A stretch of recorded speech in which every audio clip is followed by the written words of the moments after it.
বলছেন আমা জাযাউহুম ইল্লা জান্নাহ। সুতরাং যারা তালিবে ইলম আছে, যারা ইলমে দ্বীন অর্জন করে, ছেলে হোক মেয়ে হোক, তাদের পুরস্কার কি? তাদের পুরস্কার আর কিছু নয়, তাদের পুরস্কার একমাত্র আল্লাহ জান্নাতেই তাদের দান করবেন। সুবহানাল্লাহ। তাহলে তালিবে ইলম যারা বাস্তবিক পক্ষে ইলমে দ্বীন অর্জন করে, কাকে রাজি করার উদ্দেশ্যে? আল্লাহকে রাজি করার উদ্দেশ্যে, ওই তালিবে ইলম ছেলে হোক মেয়ে হোক, তাদের পুরস্কার কি? জান্নাত। তাদের পুরস্কার কি? জান্নাত। তাদের পুরস্কার জান্নাত। সেজন্য ছেলে মেয়েদেরকে দ্বীন ইসলামের শিক্ষায় শিক্ষিত করার দরকার আছে না নাই?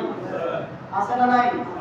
তো সেজন্য একটা ছেলে যাদের আছে, আপনারা চেষ্টা করবেন মাদ্রাসায় যাওয়ার জন্য। মাদ্রাসায় দিলে বড় আলেম না হলেও সূরা ফাতিহা ঠিক করে শিখবে।